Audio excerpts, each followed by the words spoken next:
ಒಗ್ಗಟ್ಟಿನಲ್ಲಿ ಬಲವಿದೆ. ಈ ಮಾತನ್ನು ನಾವು ಚಿಕ್ಕಂದಿನಿಂದ ಕೇಳ್ತಾನೇ ಇದೀವಿ. ಆದ್ರೆ ಇದರ ನಿಜವಾದ ಅರ್ಥ ಎಷ್ಟು ಆಳವಾಗಿದೆ ಅಂತ ಯೋಚಿಸಿದ್ದೀವಾ? ಬನ್ನಿ, ಇವತ್ತು ಒಂದು ಸಿಂಹದ ಕಥೆಯ ಮೂಲಕ ಈ ಮಾತಿನ ಶಕ್ತಿಯನ್ನು ಸರಿಯಾಗಿ ಅರ್ಥ ಮಾಡ್ಕೊಳ್ಳೋಣ. ಇದು ಕೇವಲ ಒಂದು ಕಥೆಯಷ್ಟೇ ಅಲ್ಲ, ನಮ್ಮೆಲ್ಲರ ಜೀವನಕ್ಕೂ ಅನ್ವಯವಾಗುವ ಒಂದು ದೊಡ್ಡ ಪಾಠ.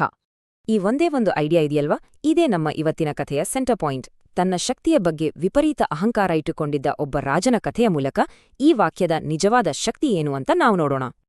ಸರಿ, ಹಾಗಿದ್ರೆ ನಮ್ಮ ಕಥೆ ಶುರುವಾಗೋದೇ ಇಲ್ಲಿಂದ. ಮೊದ್ಲಿಗೆ ಈ ಕಥೆಯ ಹೀರೋ ಅಂದ್ರೆ ನಮ್ಮ ಪವರ್ಫುಲ್ ಆದ್ರೆ ಅಷ್ಟೇ ಅಹಂಕಾರಿಯಾಗಿದ್ದ ರಾಜನ ಪರಿಚಯ ಮಾಡ್ಕೊಳ್ಳೋಣ. ಒಂದು ದಟ್ಟವಾದ ಕಾಡು. ಅಲ್ಲಿರೋ ಎಲ್ಲಾ ಪ್ರಾಣಿ ಪಕ್ಷಿಗಳಿಗೆ ರಾಜ ಯಾರು ಅಂದ್ರೆ ಒಂದು ಬಲಿಷ್ಠ ಸಿಂಹ. ಆ ಕಾಡೇ ಅದರ ಸಾಮ್ರಾಜ್ಯ, ಅಲ್ಲಿ ಅದರದ್ದೇ ಅಧಿಕಾರ. ಇಲ್ಲಿ ನಾವು ಅರ್ಥ ಮಾಡಿಕೊಳ್ಳಬೇಕಾದ ಒಂದು ಸೂಕ್ಷ್ಮ ವ್ಯತ್ಯಾಸ ಇದೆ. ಸಿಂಹಕ್ಕೆ ಇದ್ದಿದ್ದು ಕೇವಲ ಕಾನ್ಫಿಡೆನ್ಸ್ ಅಲ್ಲ, ಅದು ಅಹಂಕಾರ. ನಾನೇ ಎಲ್ರಿಗಿಂತ ಗ್ರೇಟ್, ನಾನೇ ಸುಪೀರಿಯರ್ ಅನ್ನೋ ನಂಬಿಕೆ ಇದೆಯಲ್ವಾ, ಅದೇ ಅದನ್ನ ಎಲ್ರಿಂದ ದೂರ ಮಾಡಿ ಒಂಟಿಯಾಗಿ ಬದುಕುವ ಹಾಗೆ ಮಾಡಿತ್ತು. ನಾನೇ ಅತ್ಯಂತ ಬಲಿಷ್ಠ, ನನಗಿಂತ ಬೆಸ್ಟ್ ಯಾರೂ ಇಲ್ಲ, ನನಗೆ ಯಾರ ಸಹಾಯವೂ ಬೇಕಾಗಿಲ್ಲ, ಈ ತರಹದ ಆಲೋಚನೆಗಳಲ್ಲೇ ಅದು ಬದುಕ್ತಿತ್ತು.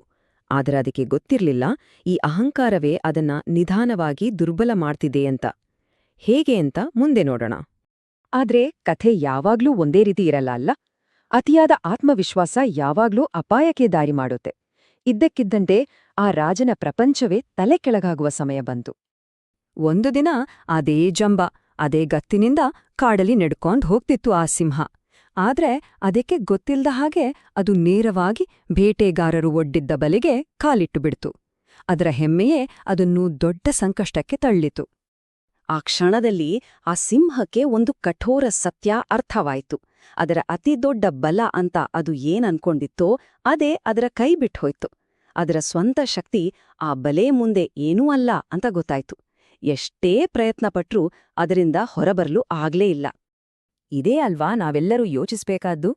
ಎಷ್ಟೇ ಬಲಶಾಲಿಯಾಗಿದ್ರೂ ಪ್ರತಿಯೊಂದಕ್ಕೂ ಒಂದು ಲಿಮಿಟ್ ಅಂತ ಇರುತ್ತೆ ತಾನೇ. ಒಬ್ಬರ ವೈಯಕ್ತಿಕ ಶಕ್ತಿ ಎಲ್ಲದಕ್ಕೂ ಪರಿಹಾರ ಆಗೋಲ್ಲ. ಹೀಗೆ ಅಸಹಾಯಕನಾದಾಗ ಆ ಅಹಂಕಾರಿ ರಾಜನ ವರ್ತನೆಯಲ್ಲಿ ಒಂದು ದೊಡ್ಡ ಬದಲಾವಣೆ ಆಗುತ್ತೆ. ತನ್ನ ಶಕ್ತಿ ಮೇಲೆ ತನಗೇ ನಂಬಿಕೆ ಇಲ್ಲದಿದ್ದಾಗ ಅದು ಏನು ಮಾಡಿತು? ಬೇಟೆಗಾರರು ಹತ್ರ ಬರ್ತಿದ್ದಾರೆ. ಇನ್ನೇನ್ ಮಾಡೋದು? ತಾನು ಜೀವನದಲ್ಲೇ ಮಾಡಲ್ಲ ಅನ್ಕೊಂಡಿದ್ದ ಒಂದು ಕೆಲ್ಸ ಮಾಡ್ಬೇಕಾಯ್ತು. ಸಹಾಯಕ್ಕಾಗೆ ಕೂಗೋದು. ನನ್ನನ್ನು ಯಾರಾದ್ರೂ ಕಾಪಾಡಿ ಅನ್ನುವ ಅದರ ಕೂಗಿನಲ್ಲಿ ಹತಾಶೆ ಸ್ಪಷ್ಟವಾಗಿ ಕಾಣ್ತಿತ್ತು. ನೋಡಿ, ಇಲ್ಲಿ ಎಲ್ಲವೂ ಎಷ್ಟು ಬೇಗ ನಡೀತು ಅಂತ. ಒಂದು ಕಡೆ ಸಿಂಹದ ಚೀರಾಟ, ಇನ್ನೊಂದು ಕಡೆ ಬೇಟೆಗಾರರು ಹತ್ರ ಬರ್ತಿದ್ದಾರೆ. ಈ ಗ್ಯಾಪ್ನಲ್ಲಿ ಇಡೀ ಕಾಡೆ ಒಂದು ಕಡೆ ಸೇರ್ತು. ಒಂದೊಂದು ಕ್ಷಣವೂ ಅಮೂಲ್ಯವಾಗಿತ್ತು.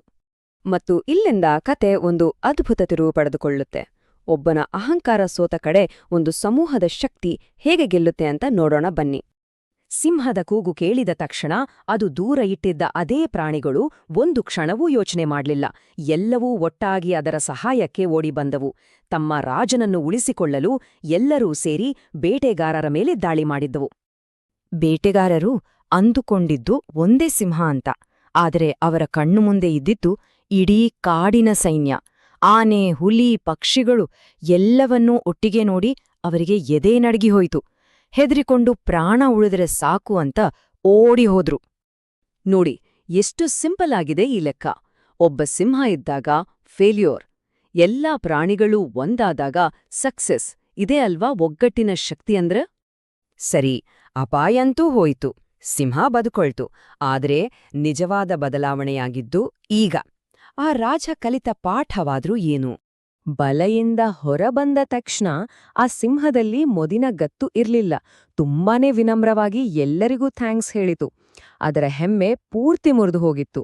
ತನ್ನ ತಪ್ಪಿನ ಅರಿವಾಗಿ ತನ್ನ ಅಹಂಕಾರಕ್ಕೆ ಅದು ಕ್ಷಮೆ ಕೇಳಿತು. ಹಾಗಿದ್ರೆ ಆ ಸಿಂಹದ ಟ್ರಾನ್ಸ್ಫಾರ್ಮೇಷನ್ ಹೇಗಿತ್ತು? ಮೊದಲು ಅದು ಅಹಂಕಾರವನ್ನು ಬಿಟ್ಟಿತು. ಆಮೇಲೆ ಎಲ್ಲರ ಜೊತೆ ಸ್ನೇಹದಿಂದ ಇರಲು ಶುರು ಮಾಡಿತು. ಕೊನೆಗೆ ಒಟ್ಟಾಗಿ ಬದುಕೋದ್ರಲ್ಲಿರುವ ನಿಜವಾದ ಶಕ್ತಿ ಏನು ಅಂತ ಅರ್ಥ ಮಾಡ್ಕೊಳ್ತು. ಈ ಕಥೆ ನಮಗೆ ಇನ್ನೊಂದು ಸತ್ಯವನ್ನೂ ನೆನಪಿಸುತ್ತೆ ಅಲ್ವಾ? ಅತಿಯಾದರೆ ಅಮೃತವೂ ವಿಷ ಅನ್ನೋ ಹಾಗೆ ಅತಿಯಾದ ಅಹಂಕಾರ ಒಂದಲ್ಲ ಒಂದು ದಿನ ಮುರಿಯಲೇಬೇಕು. ಇದು ಪ್ರಕೃತಿಯ ನಿಯಮವೇ ಇರಬೇಕು. ಹಾಗಿದ್ರೆ ಈ ಇಡೀ ಕಥೆಯ ಸಾರಾಂಶ ಏನು? ಬಹುಶಃ ಈ ಒಂದು ಪ್ರಶ್ನೆಯಲ್ಲೇ ಉತ್ತರ ಇದೆ. ಒಬ್ಬ ವ್ಯಕ್ತಿಯ ಶಕ್ತಿ ಎಷ್ಟೇ ದೊಡ್ಡದಿರ್ಬೋದು, ಆದ್ರೆ ಒಂದು ಗುಂಪಿನ ಶಕ್ತಿಗಿಂತ ಅದು ಯಾವತ್ತಾದ್ರೂ ದೊಡ್ಡದಾಗೋಕೆ ಸಾಧ್ಯನಾ? ಇದೊಂದು ಯೋಚಿಸ್ಬೇಕಾದ ವಿಷಯ.